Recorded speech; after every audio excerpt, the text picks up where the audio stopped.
Hey guys, welcome to the Field of 68 YouTube channel. If you like what you see here, hit that subscribe button and you'll get more college basketball content just like this. Brad Brownell, lifetime contract at this point. He probably already has it. Goodman wants it. I mean, look, I'm so excited for Brad. You know why? I don't have to put him in the hot seat anymore. Like, I don't have to feel bad. Every year I do the hot seat, I type out Brad, Brownell, Clemson. Every year. all right, so he makes the NIT the next 2 years. Are you going to be itching in No, 2026? I don't want to do it anymore. I'm done. Look, I'm done. I'll be retired by the time Brad Brownell gets back in the hot seat. Clemson made the Elite Eight for the first time since 1980. Give Graham Neff a lot of credit. Yes. Okay. I've said this before. A young AD who basically said to Brad a year plus ago, and he said, if you don't make the tournament, you're done. And they're good buddies. And Brad didn't make the tournament. And he said he did a lot of looking around and talking. And he said, you know what? I'm not getting better than Brad right now. I'm not going to make a move. We're doing well. Tickets, people are showing up. We got most of our team hopefully coming back. I love Brad Brownell. He's a great dude. I'm going to give him another chance. He gives him another chance, and they go to the Elite Eight. Great story. Great story. Great story. Kevin Sweeney, what are your first impressions of two teams now in the Final Four? Biggest takeaways? I guess I would go back to the offseason, right? And what both teams had to go through to get here.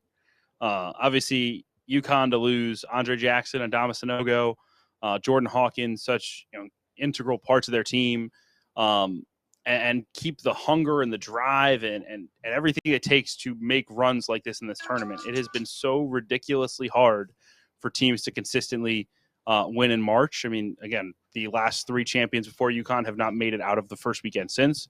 So for them to be back in the Final Four says everything about what Dan Hurley does. And then what Nate Oates did was ridiculous rebuilding, right? All three assistants to head jobs, dealing with obviously a massive roster turnover, whether it's Brandon Miller, Noah Clowney, even Quinterly late in the process. I think they lost 7 of their top 8, 6 of their top 7, something like that. For those guys to be on this stage in Phoenix next week, I think says everything about the coaches of those two guys are, and certainly fired up about the matchup. Yeah, it's going to be quite the entertaining matchup, Jeff. Your biggest takeaways from 2 Elite Eight games that we've seen today and half of the Final Four set for Phoenix? I mean, again, like, I'm not surprised. Obviously, nobody is about UConn. Nobody is. We've seen this coming all year. The fact that they've been able to deliver in every game the way they have is super impressive. But again, the way Dan Hurley motivates these guys, and he's got the right players around him, right? He added Cam Spencer, the perfect guy to be able to kind of self-motivated, right? Like, you don't even have to motivate him. Stephen Castle, just like he's not rattled by anything. So UConn, the expectation was they would be here again.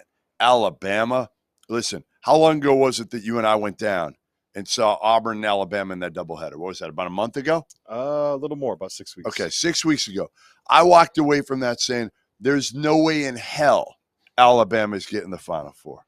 There's no chance in hell. I looked at that team, and I was like, all right, it's Mark Sears and not a whole lot else. You know what's funny about that? Yeah. Is we left that Saturday, right? I remember this specifically. We were on the court in Neville Arena, and all we were talking about was, man, this Kentucky team. We told you, Right. Kentucky figured it out. They're for Coach real. Cal turned this thing around. Yeah, I remember they Coach can play Cal. defense now. Coach Cal kind of yelled at everybody in the post game, and Best month of the year is here, which is why you need to know that we are partnered with BetMGM. We'll be using BetMGM lines for making all of our picks and predictions, and we'll have special offers for the listeners and the viewers of the Field of 68. If you haven't signed up for BetMGM yet, you can use bonus code FIELD, and you will get up to a $1,500 first bet offer on your first wager with BetMGM. Here's the best part. All you need to do is deposit and bet $10 of your hard-earned money to get it. This is what you have to do to make it work. Download the BetMGM app and sign up using that bonus code FIELD. Deposit at least $10 and place your first wager on any game. You'll get up to $1,500 in bonus bets if your bet loses. Just make sure you use that bonus code FIELD when you sign up. Most importantly, We have some fun stuff coming up for the rest of the NCAA tournament. Bet insurance tokens, college hoops odds boost, and the thing that I love the most, a nice little parlay boost, as well as a ridiculous array of prop bets for anything that you could possibly imagine betting on. From odds on getting to the Final Four to national championship futures, I'm calling it right now. BetMGM is the king of the prop bet. So go download the BetMGM app. Use that code FIELD and sign up today. And while I've got you, a quick request. The best way to support the Field of 68 content you get for free is to engage with us. Rate and review the pod in any podcast app. Like and share the YouTube videos that you enjoy. Tell your friends about us. It all helps in a world where the algorithm is king. And now, back to the show.